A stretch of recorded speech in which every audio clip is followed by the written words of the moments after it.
so much. Well, thank you. By the way he talked, I think he was on the trip with me. But, you know, I'm not an experienced long-distance expeditioner by any means. This was my first big trip, so anything that I tell you, please don't go out and think that this is the way that you need to do it, because I probably made more mistakes on my first big trip than I probably would if I did it again. So, how many people have heard of the NFCT other than from me? Because I know there's a lot of you here that have heard me talk about it. So you have, but most people, if you're like me, hadn't heard of the Northern Forest Canoe Trail. It's 740 miles. It starts out in New York and goes a couple hundred miles up to Lake Champlain. Then from Lake Champlain it goes into Vermont, up into Canada, back into New Hampshire, and then finally into Maine. And the last 350 miles of the trip is all through the Maine and Allagash wilderness. So it has about 22 rivers and streams, 58 lakes and ponds, 62 portages, and about 45 different communities. Now, who paddles the Northern Forest Canoe Trail? There's all ages. Here are the youngest and the oldest through paddler. Now, what is a through paddler? A through paddler is someone who completes the 740 miles in one season. If they do it unassisted without any help in the portages, then they consider themselves self-propelled.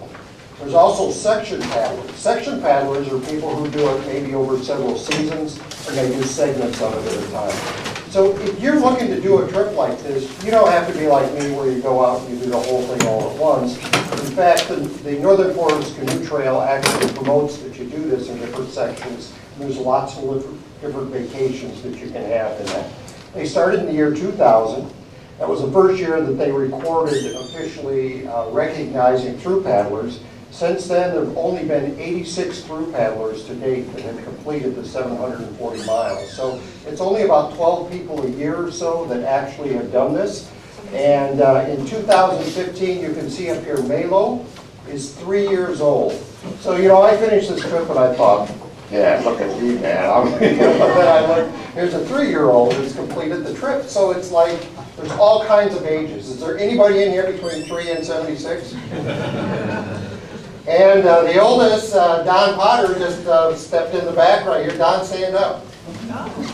Alumni, he is, and his wife is watching the booth. They are the oldest recognized through paddlers at 76 years old, and they're going to be telling their story today at 3 o'clock in the ensemble room. So that's pretty interesting, and you can hopefully attend and see their story. Now, how long does it take? This is really a big thing because the average numbers of days spent on the trail is around 40. But there's really about 2 different categories of paddlers. One group inclines to spend all day, every day, putting in as many miles as possible in 0 paddling days. And those fellow paddlers that are here that know me from the West Michigan group, you know that I like to just go, go, go. And then there's the other group of people. They like to stop in all the towns. They like to take trips and visit the museums and all the other things. Well, the group like myself, they tentatively do it in less than 30 days. A group that likes to stop in all the towns does it 50 days or more. So the fastest tandem paddler, you see the picture right here, a 20-foot Winona with a 3-person group. They actually did it in 21 days, 4 hours. And then there's the fastest solo paddler, which did it in 25 days. And that's actually, I tied the record with one other person as the fastest solo paddler. So it's not always about who does it the fastest. You see the picture here of Russ Gord. It took him 20 years to paddle every section and then put them all together. Now, what kind of boat is good for the NFCT? There's really not one boat that's best suited for everything because I'm telling you, you run into all kinds of different conditions. It depends on your personal preference, your weight, your cost, cedar, canvas, wood, ABS, Rolex, poly, Kevlar, all have been used. In fact, many paddlers actually build their own boats. Now you can see this paddler, he was actually from Michigan. He and his partner ended their trip after 2 weeks. You see the bottom of their boat, they used a fiberglass boat and blasted the bottom out of that thing, so he didn't make it. Now, I only found out about the NFCT last winter. I was doing a Google search for distance kayaking and I came across their website and I started reading all the different paddler blogs and trail journals and started going their interactive web tool on the website, and I tell you, I was hooked. And I talked it over with my wife, and I got her support, and I ordered the 13 maps. There's 13 section maps that they have from the trail that actually show all the different details. And then there's paddler's guides, where for true paddlers, it gives you all of the details for your portages, how far it is, where to take out, even handwritten drawings. We're going to have a booth so that if you want to see what's going on or get some maps or buy anything, we've got that stuff for sale. And I've got some stickers and handouts up here as well if you want some freebies. So after I got my maps, then I started evaluating what kind of gear I needed. And that just comes from asking a lot of questions and kind of checking. I soon discovered that it didn't take long to find out that the weight adds up real quick. And with a 7-day food supply and 6 liters of water, my boat and gear together was around 130 pounds. Most typical through paddlers were trying to accomplish something in the range of 100 pounds or less, because they were taking, most people would take a lightweight canoe that weighed 35, 45 pounds, and I was taking a 66-pound plastic sea kayak. So that may not have been my best choice, but that's what I had. Now my plan was to mail a 7-day supply box of food up to Richford, Vermont, Errol, New Hampshire, and Jackson, Maine. And each one of those boxes I'd learned from other people that I talked to that put in a self-stamped box inside of the box so that you could mail back to yourself anything that you didn't want. Like I had a dry suit that after it got warmer and I didn't need it in the cold waters, that I could mail that thing home. So it's a good idea, and that worked out really well. Now on March 30th, I started my training, and that was the time that I found out that I needed to lose a lot of weight and get into shape. And it reminds me of a story about a lady who, a while back, was going in for her checkup. And she was an outdoor enthusiast like many of us. She paddled, she hiked, she biked, she liked to do all those things. She ate well, she exercised. And she went in for her annual checkup, and she was talking to her gynecologist. And her gynecologist looked at her, and he was saying, "You're incredible." He said, "You are really, really in good shape. In fact," he says, "I probably shouldn't say this, but he says, you have the breasts of an 18-year-old girl." And of course, she'd been working out, and she was all excited about being able to be such and fit. And he goes, "Ooh, I can't wait to get home and tell my husband about this." So she got home, and over dinner, she was telling her husband, she said, "Honey, you're not going to believe what the doctor told me today." And he said, "What's that?" And he said, "I've got the breasts of an 18-year-old girl." And of course, he just kind of looked at her and said, "Well, what did he say about your 50-year-old ass?" And she looked at him and said, "You didn't come up at all." So I was a 60-year-old ass that needed to get into shape, and you try, but as the years go by, it's a little bit harder to take that off. So I mean, you just got to really work at it. So what I did is I started paddling 25 miles a day. And I would paddle 12.5 miles upriver and then 12.5 miles back. And I did that on the Grand River. And toward the end of my training, I would portage up to 12.5 miles, and then I would put in the river, and then I would paddle back. And when I did that, I was so glad, because as you can see in some of the parts here with the carts, those plastic parts actually disintegrated walking with that boat. And so I went through 3 different carts before I found something that was reliable enough to take the full 130-pound load, because when I trained, I actually put all the stuff in there that I was going to have to try to make it as realistic as possible. So during my upriver training, I experimented with my paddle techniques. I wanted more efficiency in my stroke to power through the current, wind, and rapids, because in the spring it's flood time, the river goes up as much as 6 feet, you get into the winds, you're paddling upstream, and I knew that if I didn't improve my technique, I was going to blow out my shoulder. And I don't know if you've ever had this experience, but my hands were getting really numb on my ring finger and my pinky. And this was happening to me quite often, and I did some Google research on that, and I found out that the stress is caused from an ulnar nerve. And so when I was pulling back on the paddles, your fingers have to grip a hold of that paddle to be able to pull it, and the harder you pull, especially going upstream, the more stress that you have on your fingers. So I thought, what if I could paddle with no hands? Well, that sounds pretty cool, right? Well, I experimented with some dog leashes, some Velcro, and hose clamps. And I came up with what I call power straps. Now, I brought them with me because they're kind of hard. I've got a picture of it right there. But the power strap just goes on, it's a little Velcro strap.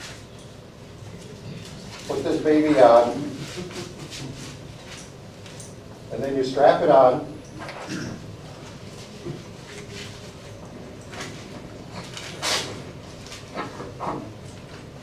Then when you take your paddle and you hook it on,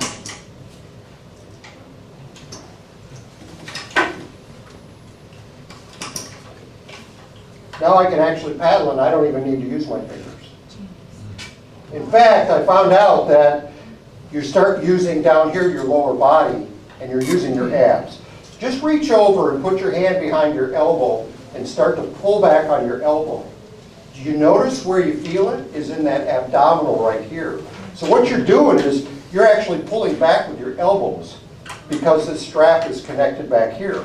So when I'm paddling, you know, I'm just there, going against the wind or paddling upriver or anything like that. And guess what?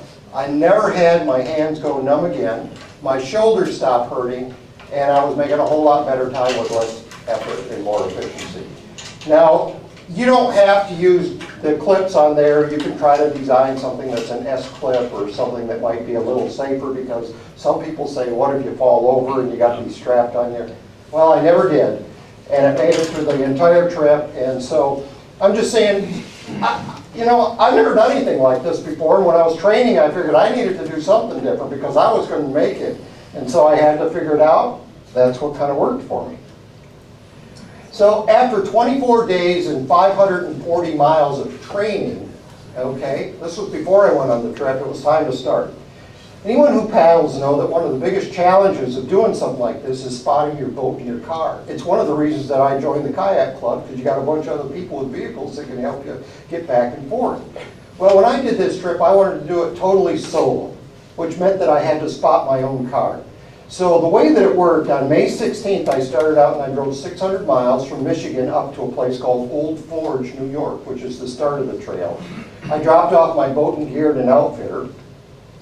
Then I got in my car and I drove 525 miles up to Fort Kent, Maine. Now in Fort Kent, Maine, that's at the end of the trail.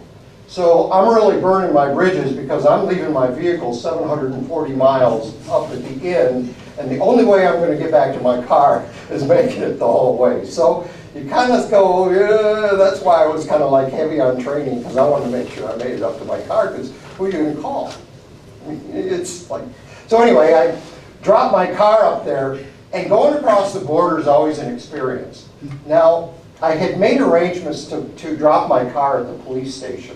And the local Chamber of Commerce said they support the NFCT. They knew about it. And they said, oh yeah, just go up there. It's a little bitty town right on the border of Canada and the US. And so I went up there to drop my car at the police station, but I made the mistake of telling the border guards at the check-in that I was going to drop my car at the police station and leave for 30 days. So they proceeded to pull me over, and they searched my car all over, and they searched me and everything else. Once I got through that, and I slept, I did another night of car camping, because that's what I was doing up at that point. I dropped my keys off at the dispatcher at the police station, said thank you very much, and then I got a cab back to the bus station in Edmondson. And from Edmondson, then I took a series of 3 different buses.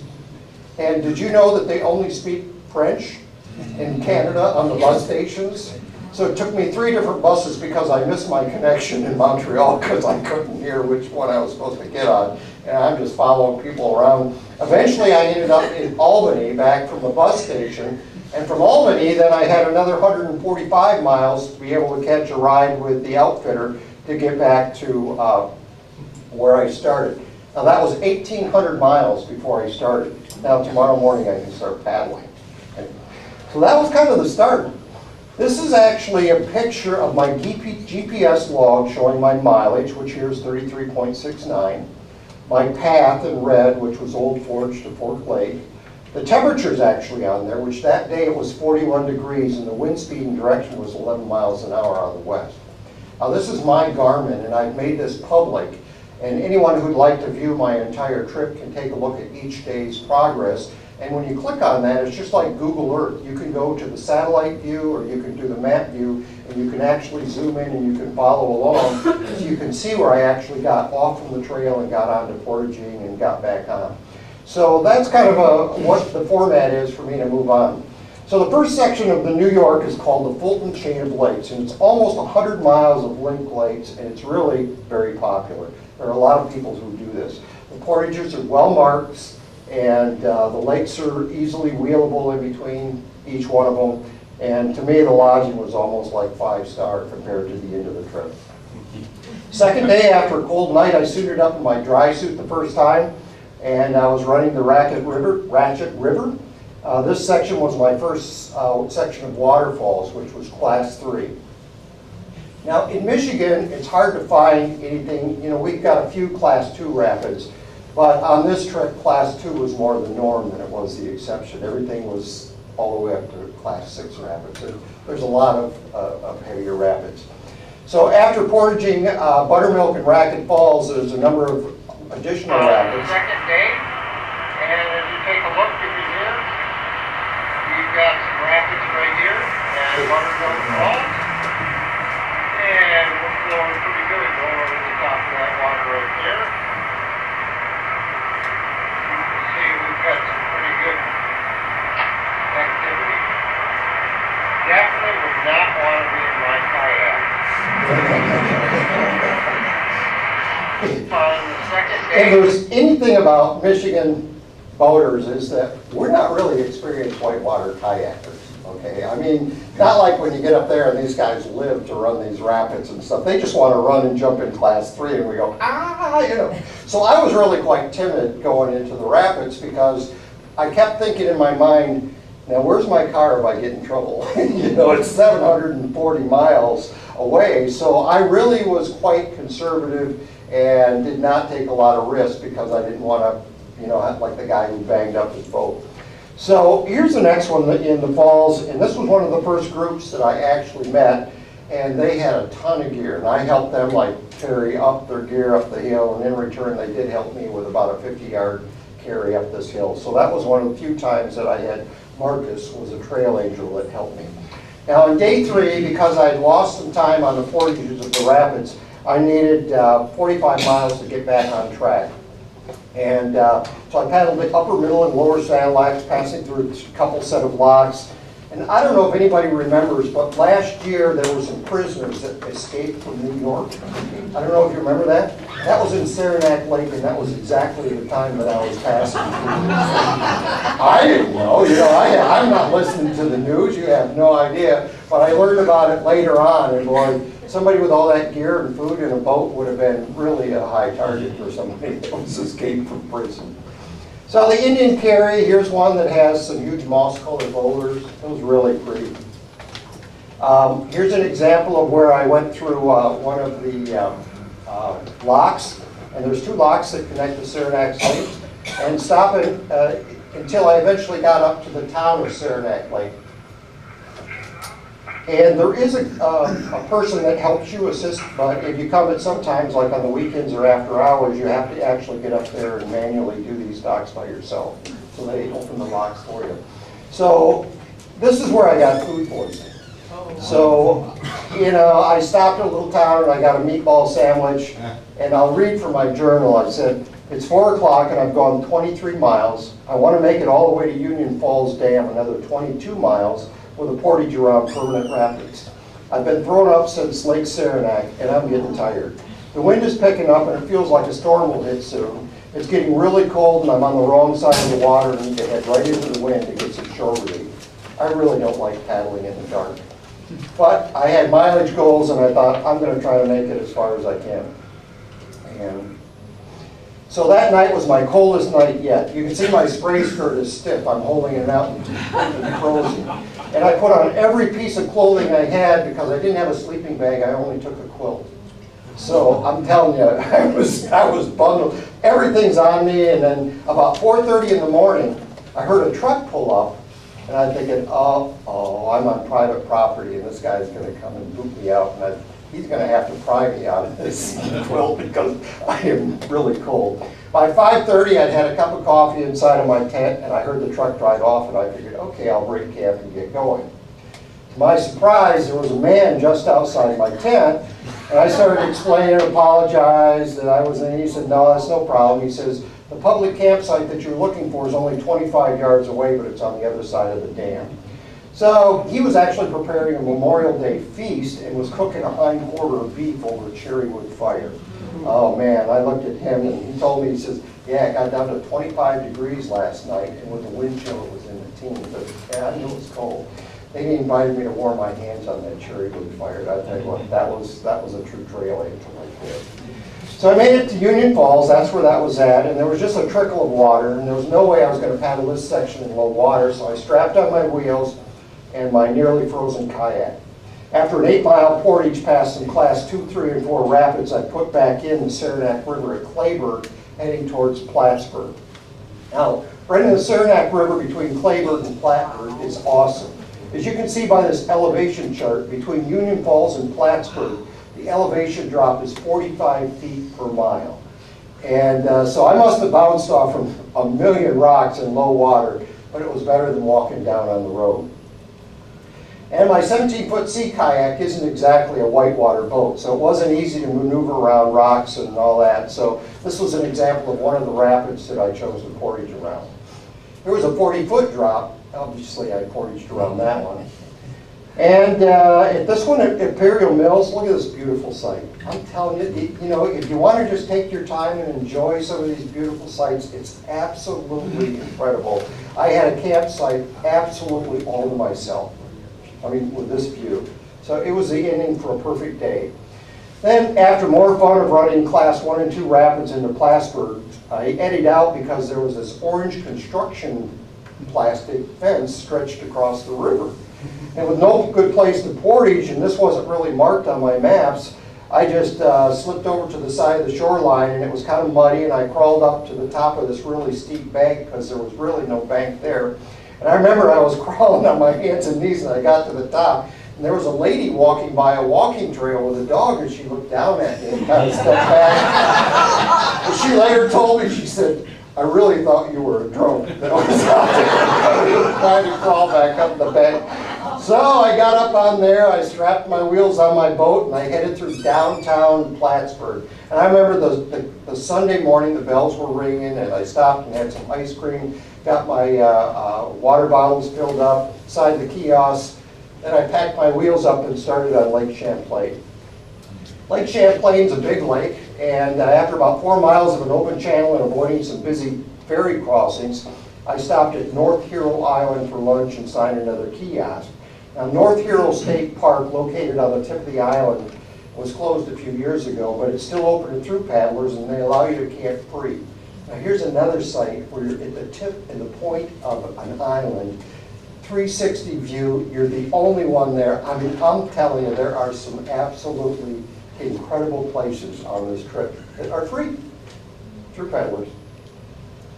So, as you can see, whoops.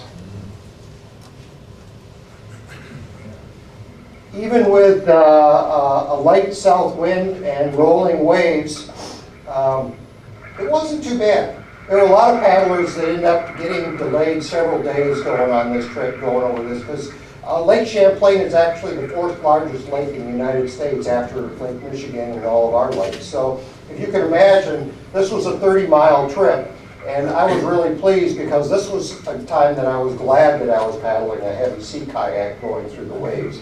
And I was able to make it across the 30 miles in less than 8 hours. So I made some really good time. You can see off of my bow right there, the land is actually the beginning of Vermont. And that was the Missisquoi River that I started in, and that was the beginning of 200 miles paddling upriver. So day 6 was actually May 25th, and that was Memorial Day last year.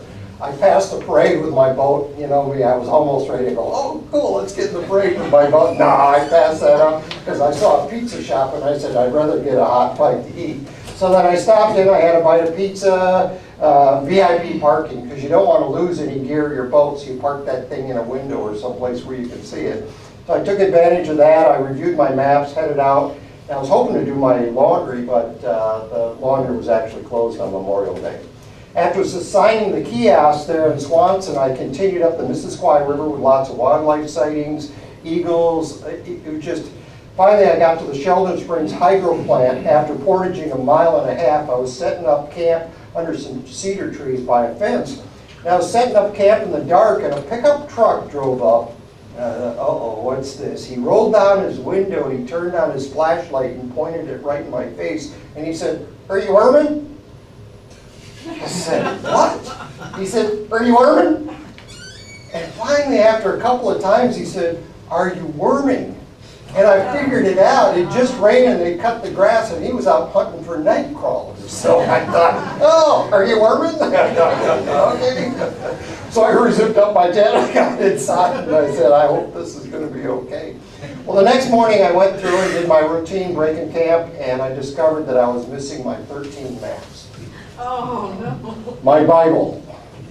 These are what got me through the trip, you know, and that's got all your portage. I made notes on it, all the details, and I was like, "Ooh, this is not good." So I said, "Oh, they're just back at the pizza shop." So I pulled out my phone to call home and see if I could get my wife to call the pizza shop. No cell coverage. Okay, so I ditched my boat in those trees behind the fence right there, and then I just started walking toward what I think was the town, because I didn't have any maps to really know. So I just started down the roads and eventually got up on a hill and got some coverage, got a hold of my wife. She called the pizza shop, not there. Oh man, where are these things? So I said, okay, plan B is to call NFCT. I talked to Sandy at NFCT, and she said, "I can ship you a new set of maps, just tell me where to send them." And then I thought, no, they got to be somewhere along here. And I remembered one of the portages was up some really steep stairs, and I couldn't get my boat up it, so I'd taken out a couple of my dry bags. And I thought, okay, when I took out my dry bags, I probably misplaced the maps right there.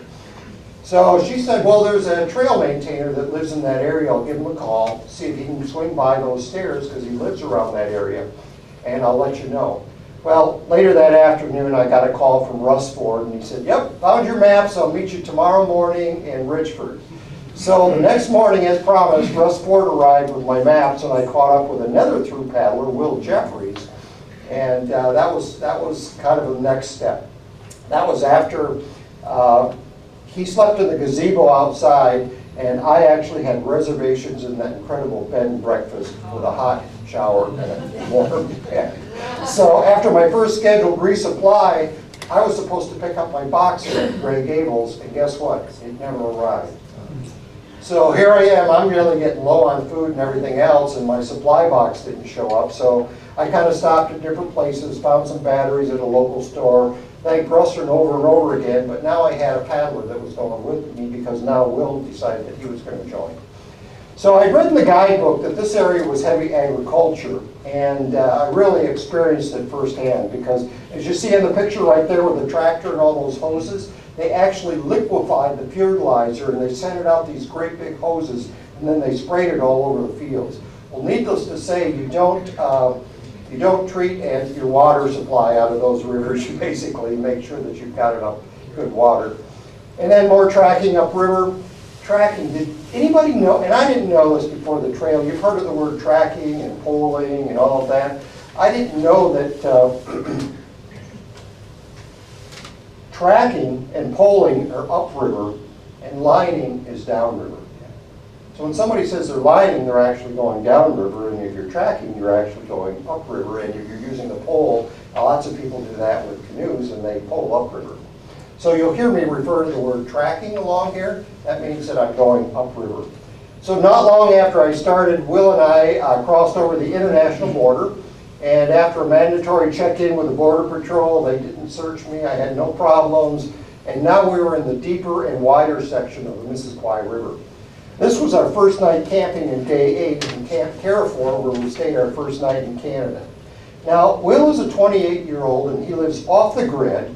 He got a Sawyer canoe 2 days before he left on this trip, and said, "Oh yeah, let's go out and paddle." You know, he didn't train, he didn't, you know, and so I'm with this guy, and he's kind of like I said, he lived off the grid. So here's a little video. We just met yesterday. Hi. We hope we make it more than a day. We've been out today. He's camping up. He carries Army, what do you call this thing? Ammo can. An ammo can. That's all Troy. And of course, we're parked here in a camp. Who knows where? So he's carrying these metal ammo cans, and I've got ultralight gear, you know, and he's got a canoe that he just started. So anyway, we broke camp, and after a few miles, we turned up a small stream called the North Branch of the Missisquoi River. We paddled that up until it almost dried up and became muddy and undeveloped corner. We scrambled up on a road, strapped on the wheels, and proceeded to what's called the Grand Portage. Now, the Grand Portage is recognized by the NFCT as the longest single portage, when in fact, I had a lot of portages that were longer than 5.8 miles. But I will agree it's the steepest. As you can see on the elevation chart right there, it's a 700-foot climb in the first 3.5 miles. Other than getting caught in heavy rain and trying to keep up with a 28-year-old, it really only took 2.5 hours, and it was pretty uneventful. After a stop at the local store after the Grand Portage, we grabbed a bite to eat, sprayed off our boats and got our mandatory permits and headed out on Lake Memphremagog. Now, the nice weather that was there when we started out ended really quick, and we found ourselves hiding behind some islands to wait out some passing squalls. And I remember at one point we started out in the heavy rain, and Will was bailing water with a bleach bottle with one hand, and he was trying to paddle his canoe with the other hand.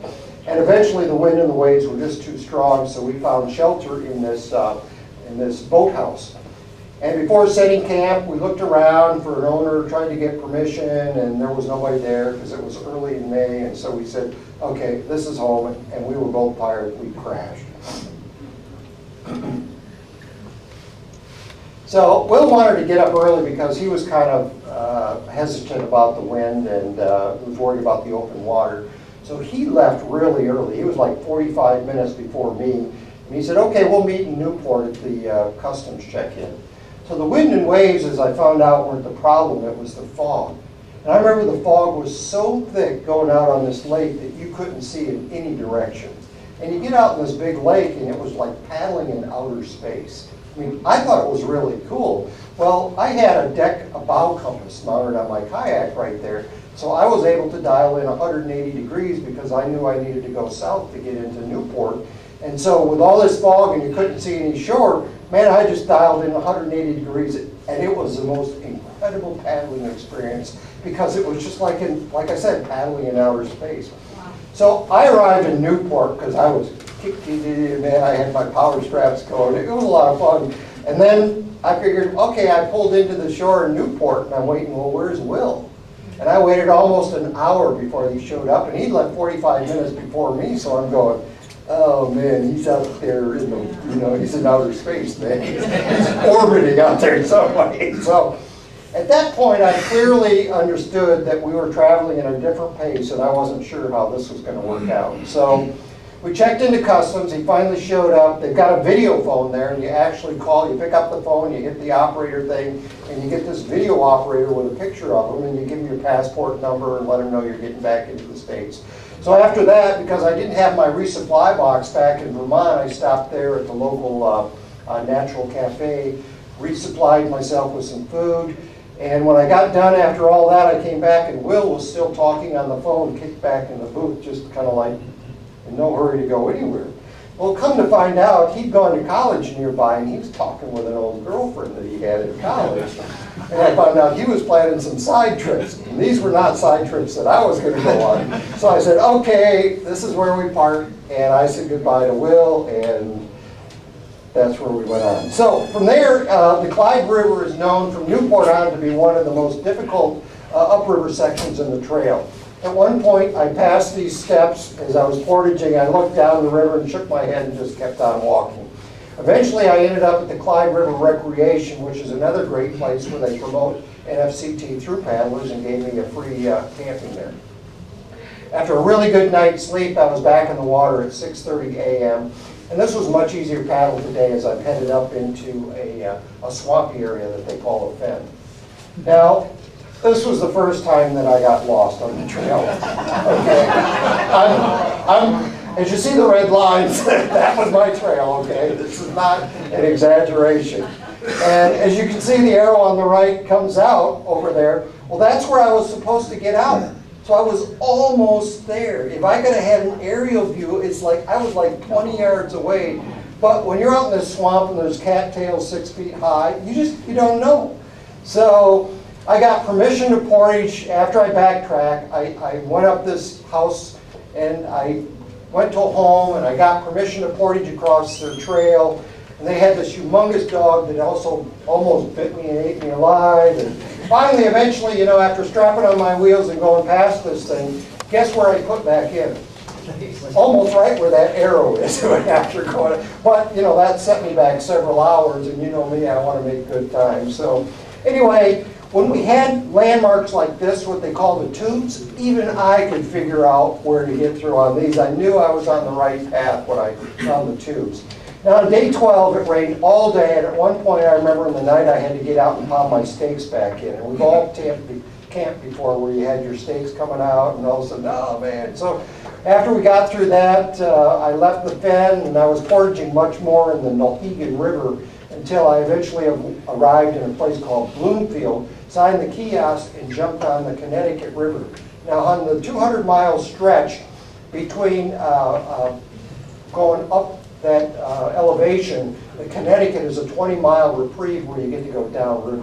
With all that rain, man, I was clocking double-digit speeds going down there. My kayak had on my power straps, man, I was just like cooking it. So after 20 miles of downriver, the reality is, then you take a left-hand turn and you go up the Upper Ammonoosuc River, which they call the Upper Ammo, and I could no longer paddle very easily. After a short ways, I had to get out and start tracking, and I couldn't do that, so now you're crawling up on a foot trail, and eventually I crawled into the town of Groveton. Now, Groveton is a great little town. They've got lots of accommodations. I parked my boat again on the sidewalk in front of the diner, and I enjoyed one of my best meals of the trip. As you can see right there, I had steak and potatoes.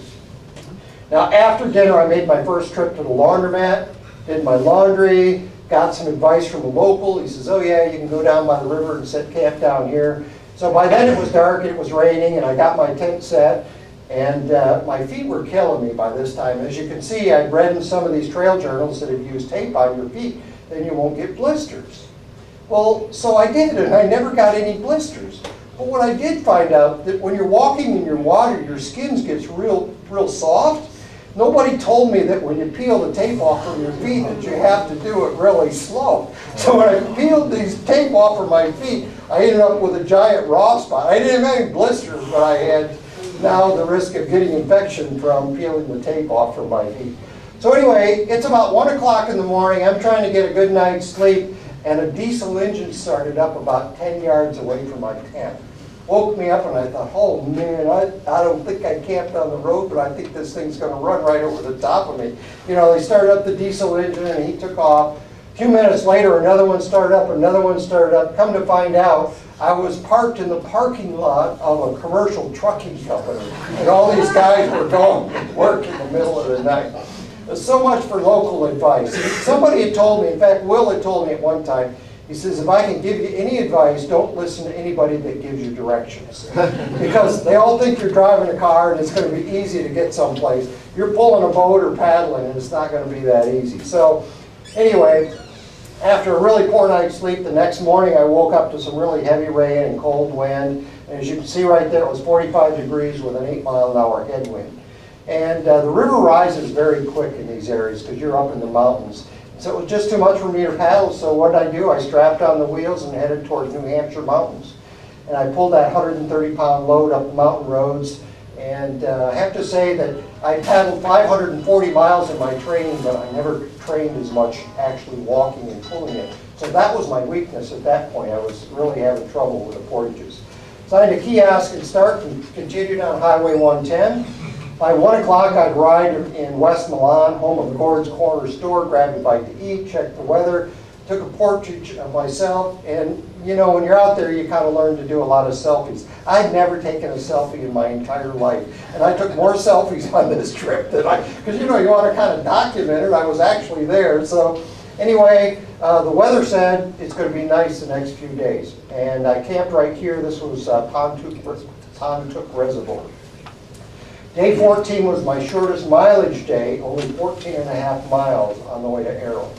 I went back up the Androscoggin River, which was wider and deeper, but it was still more tracking and portaging. About 2 o'clock, I arrived in Errol and was greeted by Russ Ford, the guy that had given me the maps, and Nicole. She was the first one and the first woman through paddler. And in this picture, I think they were holding me up because at this time my knee and shin were so swollen I could barely stand. I gave him a quick update of how my trip was going and headed off to the post office to pick up my supply box. I got to the post office and it was closed because of cutbacks and they weren't open for just half days. So they were open again 9 o'clock tomorrow morning. I limped back to the Errol Motel. I was able to get a room. And actually looking back, because the post office was closed, it was a good thing. It gave me a chance to get off my feet, rest up a little bit. So in the morning I picked up my package, my supplies, had breakfast with Russ and Nicole, exchanged some more stories, and I was on my way. And by the way, this was my second and only stop to be able to have another night with a shower and a warm bed on the entire trip. So Errol is about halfway, and 94% of your upstream paddling and portaging is over. So it's a psychological plateau to be able to get there. So soon I left in the morning, and I was going to be entering Maine. I had about 348 miles to go. From here I went into the Rapid River, which is a great river, except for if you're portaging this. The Rapid River, you can see, I need to be going upriver. So we're not going to be paddling or walking or anything of this. So instead, we have a path. Maybe you can call it that.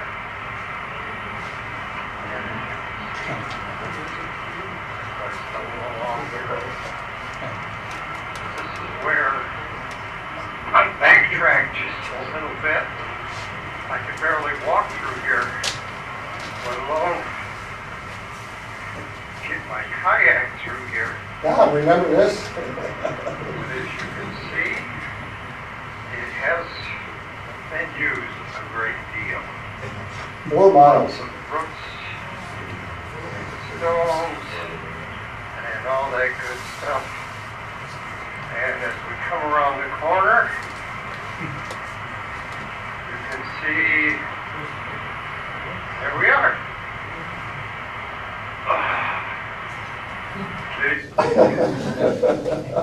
So, AT hikers may recognize Rangeley. It's a town where both the Appalachian Trail and the NFCT cross.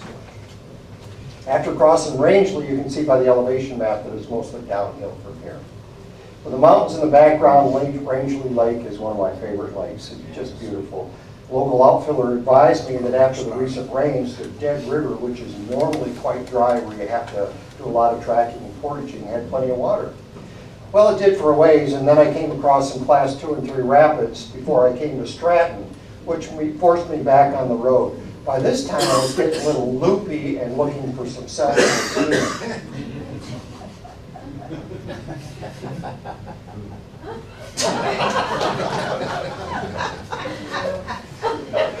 After surviving Target Man, I was hoping to make it all the way to Stratton and possibly get a shower and a room before it was getting dark. So I camped on a utility access road.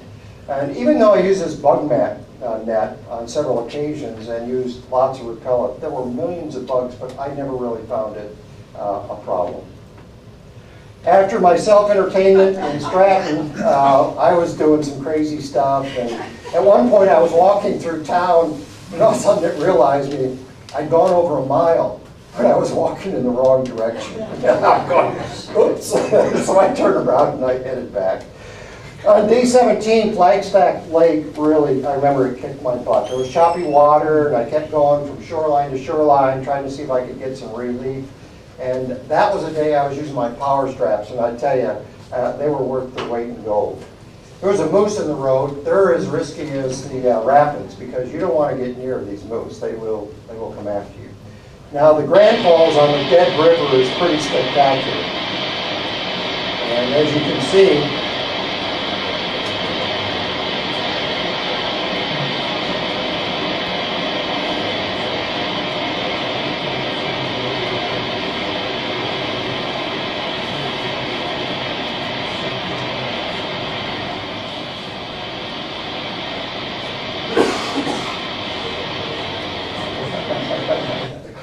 pretty cool, huh? Now, if you're going through there in June, you can actually become part of the Huck Fest. And you see these crazy whitewater guys? I mean, that's what they do out there. They like these big falls. Not me, man. I was about as far away from this as you can imagine.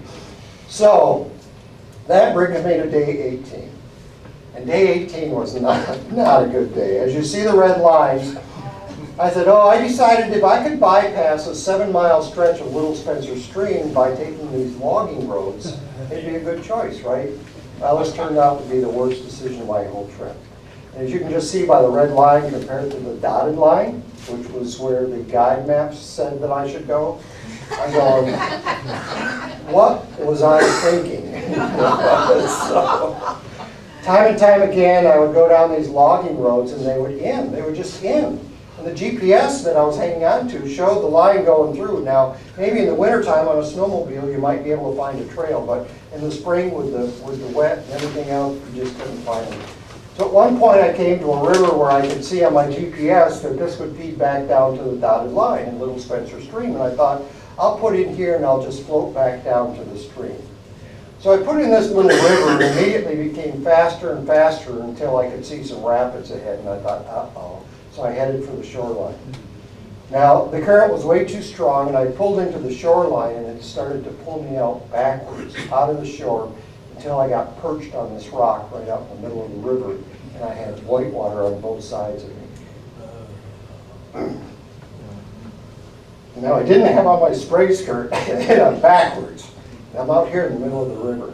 And I'm telling you, I was not prepared, and I was really scared, really scared. In fact, as you can tell, I still have a really hard time talking and even recalling myself. But using my paddle, somehow I managed to balance on the adjoining rock and crawl out back there. And finally, after I got back on some ground, I scaled up about a 50-foot ridge. And I could get up on top, and then I could see down around this corner where it was a blind spot, and I could see a place that they called Spencer Gut. And Spencer Gut went into where this canyon was, and it just went down into where these rapids disappeared. And I guess I'm pretty lucky to not have gone over those rapids. So it was not something that was good. Now, the day wasn't over yet, because I was only halfway. I'd given up on going on the logging roads, and I sure as hell wasn't going to get back in this river and going to try to go down through there. So as the day went on, I went 3 more times on this logging, or on the trails, and tried to find my way. At one point, I remember I was crawling on my hands and knees going through some alders on what appeared to be a rabbit trail. And about a 2-foot high opening, and I was crawling through there, and I felt like, man, I'm really running out of options. So I want to read the last line of my daily journal from that day. The sun is almost down. I'm down to a ½ liter of water, and after setting camp, I'm going to scout for some water. The best I could find was standing marsh water with moose signs everywhere. I filled 3 liters in my bottle and headed for camp. No dinner tonight, as man, I'm too tired and I need my rest. I poured the water through my camp towel, treated it with chemicals, and figured I'll boil it in the morning and have my oatmeal and hot chocolate. Right now, it's bedtime, and I am glad this day is over. So after a very emotional day, the next day I got up with kind of a clear mind, and I said, okay, I'm determined I need to make it back to Little Spencer Stream, and I'm only going in a straight line. And if I have to bushwhack the whole way, that's what I'm going to do. So I left my boat and took off, and I'm going through my mind, I sure as hell hope I can find my boat after I leave this thing, because it's one thing to get lost on the trails with your boat, but if you lose your boat, then that's really bad. So I dropped a waypoint with my GPS, and I did a bunch of those along the way, and I went back and forth, and as you can see by the red lines, it took a lot of trips. And in the little picture right there, that was just a small opening that I had, but most of the portaging was through that type of terrain, through the bush. In fact, I remember I ruined my rain pants on that particular section because I was going through the briars and everything. It just ripped my Gore-Tex pants to shreds. And so, anyway, after tracking up the Little Spencer Stream and paddling the lake, I strapped on the wheels for a 5-mile portage to the Moose River. And as you can see, my gear is getting quite a workout. And on the way to the Moose River, I was offered a ride. And of course, to be a complete through paddler unassisted, you don't accept any rides. So I said no, but the guy said, well, how about a beer? I said, yes! So I took a beer, and I tell you, that was the coldest, best tasting beer I've ever had in my entire life. So I said, okay, things are looking up. Well, my next and last supply box was in Jackman, Maine. And they said in your books, you better be supplied here, because once you leave Jackman, there's nothing. And I did. I picked up my post office supply box. I broke camp at about 6:30. It rained all day, and it was cold by this time, and I made it all the way to Jackman. And by the evening, the rain had stopped, and I camped on Long Pond Narrows under the cedar trees. And I tell you, that was really a beautiful camp spot. On day 21, it was mostly lake paddling with the exception of the Moose River. And there's a 5-mile stretch on the Moose River going down into Long Pond and Little Brassaw Lake. And at the end of it, right before you get to the bridge, there's a thing called Gauge Rock. And on Gauge Rock, they've got these white lines painted on there that said what the river level is. You know, 1 foot, 2 foot, 3 foot. But after you go underneath the river, it's class 3 rapids. So as far as I was concerned, I don't give a rip what it says on that Gauge Rock. I'm not going to go through the class 3 rapids. So anyway, after I finished through there, I started portaging. As you can see this down tree right there. I was only supposed to portage 3.5 miles, but in true form, I got lost a couple more times and put on 2 extra miles before I finished portaging that. And I remember at one point it was raining so hard that the water was flowing down a 2-track, and I looked at my wheels and the water level was up to the axle. It was like halfway on my wheels. And I'm going, I'm not portaging. I'm like, I could almost put my boat down this 2-track. So by the evening, as usual, the storm had passed, the water was like a mirror, and here I was on Moosehead Lake arriving at the Northeast Carry. So that was only a 2-mile portage, piece of cake, and I ended up at the Penobscot Logging River. Now this is, of course, a historic river, and there's an island and a cabin where Henry David Thoreau once camped. Most people stop and take a look at that. Not me. I just kind of waved as I went by. And I ran into the Darrow Group. They were out on a weekend trip, and here they are. They had just finished their 2nd box of those big box lines. That was their gear that they took with them on their trips. And now, in the beginning of the trip, I used to take my portage wheels off and store them inside of my deck. About in the middle of the trip, I folded them down. By now, as you can see, these babies were up and they were like ready to go. So the next section was Mud Pond Carry, and this was like a rite of passage. In 2011, Team Moxie construction, a cairn that was on the shore, and that was helpful because you could actually see where you were supposed to get off. Now that night, I remember a moose went by camp, and it walked right by my tent, and I could hear it splashing in the water. But I knew tomorrow's Mud Pond Carry, and I was kind of tired, so I said, okay, I'm not even going to look. I knew it was a moose. I knew it was going by. Just go, don't bother me. Leave me alone. So the next day I got out. Mud Pond Carry is only 1.8 miles of a muddy trail. It's a spring-fed stream that actually peaks in the center, and then it trickles down in both directions. Well, with their slow-moving water, it's really muddy and you sink into it. So what you have to do is you have to use tape to tape your shoes onto your rain pants around your ankles so that you don't lose your shoes in the mud. And so you go 1.8 miles and you almost get your stuff sucked off. And what you do is you pull out all your dry bags and you drape them over you. And I actually used one of my hydration packs that had a backpack, and then I put my dry bags over my shoulders, so I kind of looked like a boat coming into shore with bumpers hanging all over me. And so after a couple of trips, I got that over and finished at about 11:30 in the morning, and the rest of the day was mostly lake paddling across Talos Lake where I came to the Tramway Carry. Now these were a bunch of steam engines in the middle of nowhere, and between 1927 and 1933 they used to be able to carry wood. Lots of eagles, smell of evergreen. The Allagash is just an absolutely incredible part of the trip. I highly recommend people going out to the Allagash section if you want to do just a section. Now, when I arrived at Churchill Dam, the sign read, "Flood stage, do not run, check with the ranger." So I went to the ranger and he advised me, he says, if you have any hesitation at all, this is like 4 miles, class 2 and more rapids. So he said, if you're not sure of yourself, you better portage around. In fact, I can give you a ride. And I said, I really would like to do it. You know, I'd come this far and need not to do it. And he said, well, if you want to wait an hour, I'm going to dial it back a little bit. So what he did is, I waited about an hour and he dialed it back. And the next 4.5 miles was kind of like Class 2 rapids, except for the river level was down enough, but the river is really wide. So you've got lots of room to be able to navigate back and forth. And you know, if you just pay attention and you're looking at it, you can see that you're going along at a pretty good clip. Probably 6 or 7 miles an hour, sometimes 8 or 9 miles an hour. So you got to be careful what you're going to hit. And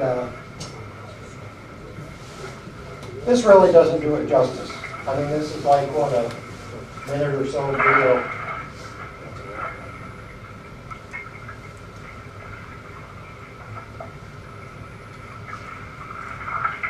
It's different in the wet water.